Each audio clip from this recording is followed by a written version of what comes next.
아시아의 작은 나라인 대한민국이 전 세계에서 주목을 받는 이유로는 한류 문화, 미디어 등 여러 가지가 있지만 꼭 그런 분야가 아니더라도 해외에서는 박수갈채를 받는 것들이 많이 있습니다. 그중 대표적인 게 바로 한국의 대중교통인데요. 외국인들이 한국의 대중교통을 이용하면서 가장 놀라는 것은 교통카드 한 장이면 버스 간 환승뿐 아니라 버스와 지하철 사이에도 환승이 된다는 점입니다. 또한 분 단위로 정확하게 도착 시간을 알려주는 시스템이나 달리는 버스 안에서도 휴대폰을 충전하고 와이파이를 쓸 수 있는 점 등 한국의 대중교통 시스템을 두고 극찬을 하는데요. 세계 최대 여행 정보 사이트인 트립어드바이저에서 관광객들이 한국에 오면 꼭 해야 할 일 한 가지로 한국의 대중교통 이용하기를 꼽을 정도로 우리나라의 대중교통 시스템은 엄청난 편리함과 정확성을 자랑합니다. 이렇게 전 세계가 놀랄 정도인 한국의 대중교통 시스템은 해외로 널리 뻗어나가고 있는데요. 특히 파키스탄에서는 한국의 버스 회사가 대중교통 분야를 사로잡았다고 합니다. 과연 어떻게 된 일일까요? 파키스탄의 한국 버스 운송 회사가 진출한 것은 1998년의 일입니다. 산미대우 그룹이 파키스탄의 라호르를 거점으로 운송 사업을 시작했는데요. 이렇게 산미대우 그룹에서 버스 터미널을 만들고 운송 사업을 시작하기 전까지 파키스탄의 버스 운송 체계는 파키스탄 국민들조차 쓴소리를 할 만큼 형편없었다고 합니다. 우리나라에서는 정해진 시간에 출발해 정해진 시간에 도착하는 것이 너무나 당연한 일이지만 파키스탄에서는 전혀 그렇지 않았다는데요. 파키스탄에서는 출발 시간이 정해져 있긴 하지만 전혀 의미가 없고 좌석이 모두 차야 출발했다고 합니다. 그러다 보니 버스에 탄 승객들은 좌석이 모두 찰 때까지 하염없이 기다려야만 했고 버스가 제 시간에 출발하지 못하니 일정이 늦는 것은 예산일이었습니다. 우리나라라면 출발 시간이 조금만 늦어도 왜 출발하지 않느냐는 클레임이 들어올 법한 상황이죠.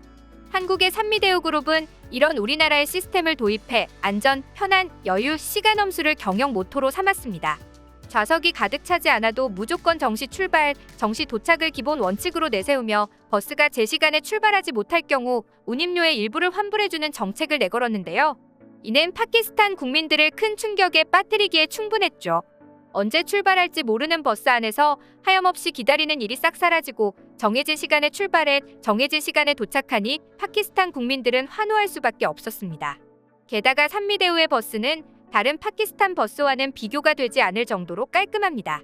온갖 색깔로 덕지덕지 칠해진 버스와는 다르게 우리나라에서 볼 수 있는 세련된 버스의 외관은 물론이고 파키스탄의 버스 내부는 제대로 청소조차 하지 않아 온갖 악취가 나는 반면 산미대우의 버스는 전혀 그렇지 않다고 하는데요. 그리고 이 버스에서는 와이파이도 사용할 수 있다고 합니다. 우리에게는 너무나도 당연한 공공 와이파이지만 파키스탄에서는 정말 눈이 튀어나올 정도로 최첨단 시스템인 것이죠. 또한 장거리 운행 시에는 비행기의 기내식처럼 샌드위치와 간식이 들어있는 도시락까지 나눠주는 등 뛰어난 서비스를 제공하고 있습니다. 파키스탄 국민들이 한국의 버스를 앞다퉈 이용하려는 이유는 이뿐만이 아닙니다.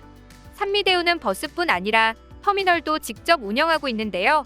다른 파키스탄의 버스터미널이 매우 지저분하고 낡은 것과는 달리 산미대우에서 운영하는 버스터미널은 우리나라의 버스터미널만큼이나 깨끗한 시설을 자랑합니다. 그리고 파키스탄은 여성의 인권이 매우 낮은 나라인데요. 남자들과는 달리 여성들은 눈을 제외하고는 모두 히잡으로 가리고 다녀야 하고 여성 혼자 먼 길을 나서면 여러 위험에 처할 가능성이 높을 정도로 여성의 권리가 좋지 않죠.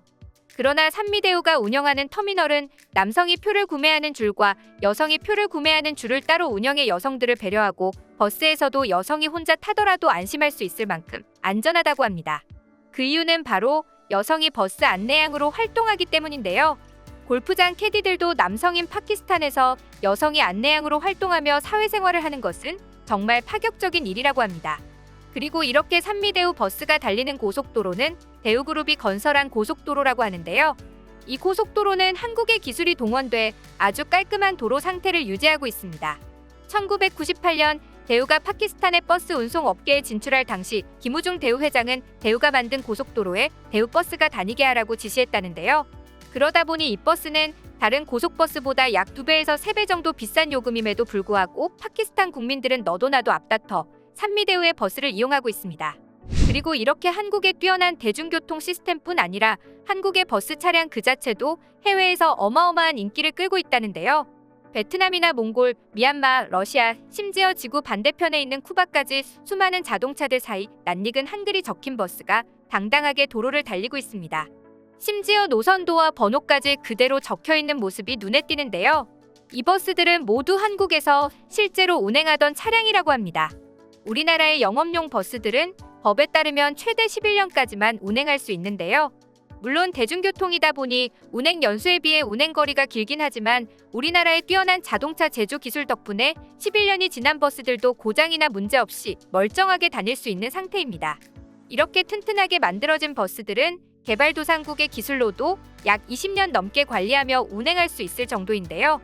국내에서는 법 규정상 더는 운행할 수 없는 버스지만 버스의 상태나 기술로만 따지면 운행했던 기간만큼 충분히 더 달릴 수 있는 것이죠. 그래서 이런 버스들을 베트남, 몽골, 미얀마, 러시아 등의 국가에서 너도나도 앞다퉈 수입하고 있는 것입니다.